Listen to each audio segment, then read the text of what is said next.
Proses lahirnya Pancasila BPUPK Piagam Jakarta PPKI. Sidang BPUPK.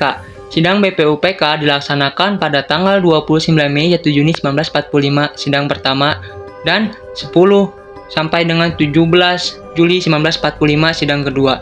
Sidang ini dibentuk oleh pemerintah pendudukan Jepang pada 29 April 1945 bertujuan untuk menyiapkan dasar bagi kemerdekaan Indonesia dan merumuskan dasar negara. Ada beberapa tokoh yang menyampaikan dasar negara pada saat berjalannya sidang pertama BPUPK, yaitu Muhammad Yamin pada tanggal 29 Mei 1945 mengusulkan dasar negara 1. Peri kebangsaan, 2. Peri kemanusiaan, 3. Peri ketuhanan, 4. Peri kerakyatan, 5. Kesejahteraan rakyat. Supomo pada tanggal 31 Mei 1945 mengusulkan dasar negara yang berlandaskan paham integralistik, yakni negara menyatukan seluruh rakyat tanpa memisahkan individu dan golongan. Kemudian Soekarno pada tanggal 1 Juni 1945 mengusulkan 5 prinsip yang dinamakan Pancasila, yaitu 1. Kebangsaan Indonesia, 2. Internasionalisme atau peri kemanusiaan, 3. Mufakat atau demokrasi, 4. Kesejahteraan sosial, 5. Ketuhanan yang berkebudayaan. Di tanggal inilah 1 Juni 1945 kemudian diterapkan sebagai hari lahir Pancasila. Piagam Jakarta dilaksanakan pada tanggal 22 Juni 1945 dengan hasil kerja yakni terbentuknya Panitia 9 tokoh dari berbagai golongan. Anggota tersebut terdiri dari 1. Soekarno, 2. Muhammad Hatta, 3. Muhammad Yamin, 4. Ahmad Subarjo, 5. Abdi Kusno Cokro Sudjoso, 6. Abdul Kahar Muzakir, 7. Agus Salim, 8. Wahid Hasyim, 9. A. Maramis.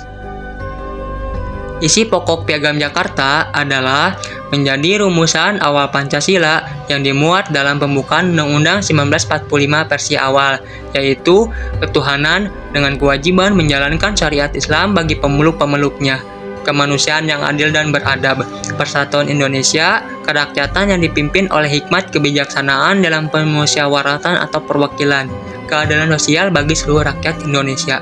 Piagam Jakarta merupakan kompromi antara golongan Islam dan nasionalis, menjadi jembatan menuju kemerdekaan. Sidang PPKI. Sidang PPKI dilaksanakan pada tanggal 18 sampai 22 Agustus 1945. Sidang ini bertujuan untuk mengesahkan dasar dan bentuk negara setelah proklamasi 17 Agustus 1945.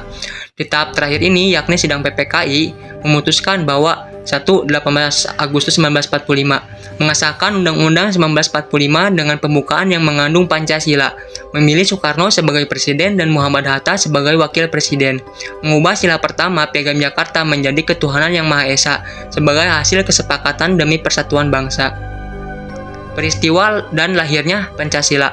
BPUPK. Salah satu peristiwa yang penting dari proses lahirnya Pancasila adalah pidato Soekarno pada tanggal 1 Juni 1945. Pada saat itu, Soekarno menyampaikan gagasan mengenai dasar negara Indonesia merdeka dan menyebutnya dengan nama Pancasila.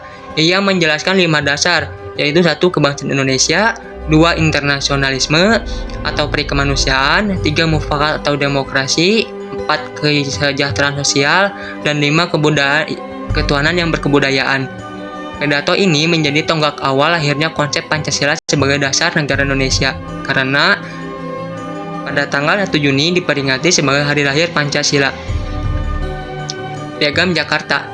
Peristiwa penting pada tahap ini terjadi pada tanggal 22 Juni 1945 ketika dibentuknya Panitia 9 oleh BPUPK untuk menyatukan perbedaan pendapat antara golongan Islam dan golongan nasionalis dalam menentukan dasar negara Indonesia merdeka.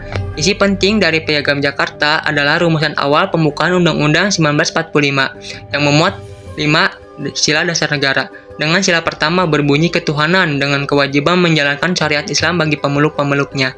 Peristiwa ini sangat penting karena menunjukkan semangat kompromi dan persatuan nasional, di mana tokoh-tokoh dari berbagai golongan bersepakat merumuskan dasar negara bersama. Kemudian PPKI.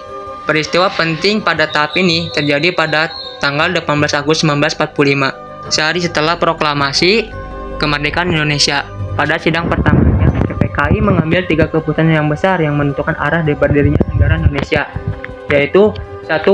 Mengesahkan Undang-Undang 1945 dengan pembukaan Undang-Undang 1945 yang memuat rumusan Pancasila sebagai dasar negara. 2. Memilih Soekarno sebagai presiden dan Muhammad Hatta sebagai wakil presiden Republik Indonesia. 3. Melakukan perubahan pada sila pertama Piagam Jakarta dari ketuhanan dengan kewajiban menjalankan syariat Islam bagi pemeluk-pemeluknya menjadi ketuhanan yang Maha Esa demi menjaga persatuan nasional dan menghormati seluruh umat beragama di Indonesia.